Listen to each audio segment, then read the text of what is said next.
What's up, my dead people? This is Gothicgirl12 coming to you live for another episode of Gothicgirl Talk. I know you were all expecting possibly another episode of Creepypasta, but I haven't really gotten too many requests for that, or probably subscribers for that probably, so what I'm going to be talking about today is The Sims 4. Yes, I know what all of you are thinking. Why would I probably be interested in a game like that? Well, to tell you the truth, I'm half interested and half not interested. I've been playing the game for a little while and it's starting to bore me, and I wanted to give you guys some information and some things I don't like and some things I do like about The Sims 4. So, without further ado, let's just get into it. Well, with The Sims 4, I will say it's very different than The Sims 2, 3, and 1. Because you take a look at The Sims 1, they're more like Grand Theft Auto to actual beings in the second one, to where they're a little more, I don't know how to say it, really, I guess, a little detailed more, sort of. Sims 3, a lot detailed. You can pick from nose, eyes, lips, and basically making their hair colored and randomize, picking whatever clothes you want them to wear for, instead of just like picking one type of clothing and for the next. If you guys know what I'm talking about, in case some of you played The Sims 2, 1, or possibly whatever. So, towards The Sims 4, it's somewhat has the same category, but it's more cartoonish detail than it is actual detail. Like, if you can compare it to, in case you were actually making an actual human being with, plastic parts, that would be one of them. There are some flaws that I think probably could be improved, like in case, with the way they sit in certain things, or the way with the walking. Like there's the girlish walk, there's the rich girl walk, and you can even use that for the boys, which I find very weird, because they're like, it's like, what? So, I also like the hair.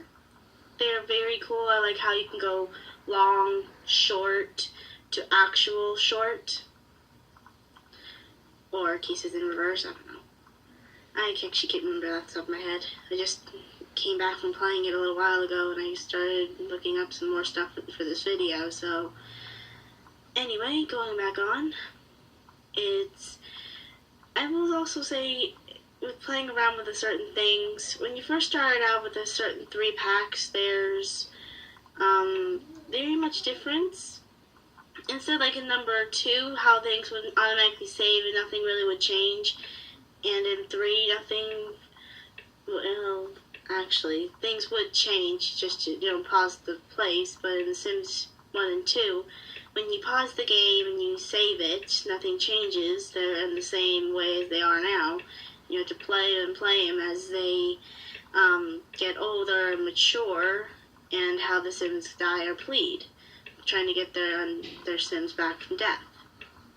When it comes to The Sims 3 and 4, they don't really save their actions in case you move one part of the family out of the house and you leave the other part there. They change, they get older, they end up dying later on, and whatever happens to the money of the will towards the other, whoever gets it, whatever goes on. But somehow that doesn't really happen in The Sims 4. In The Sims 4, in case you get all loved ones to... Crap, I think I've just forgot what I was going to say about that now. Anyway, just moving on. No, wait, actually, it just came back.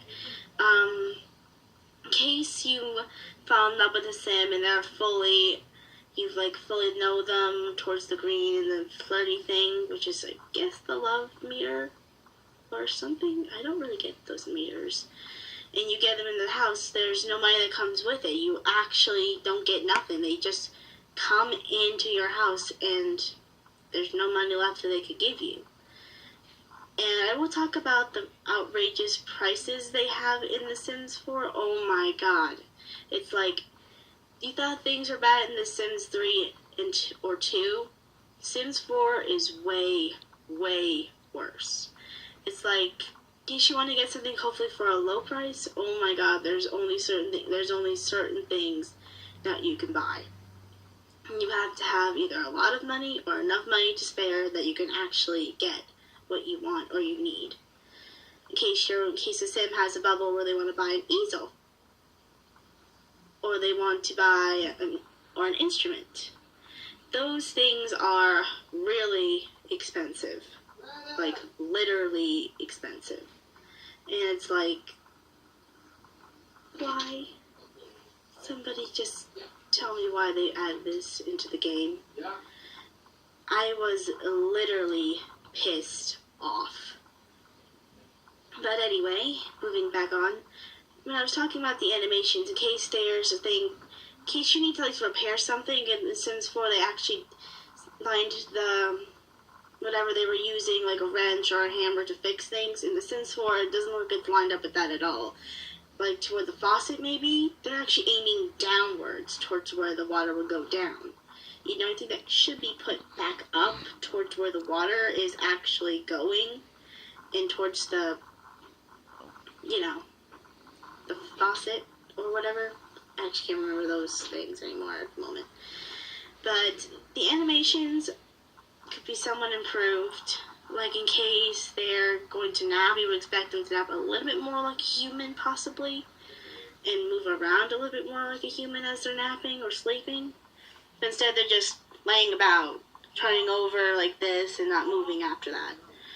And also, when the Sims reach a certain level in cooking, you also have to pay for that stuff, whatever money you got. And I'm like, hello, in The Sims 3 and 2, you didn't really have to do that until you had to either buy the recipe or actually make sure you had enough level.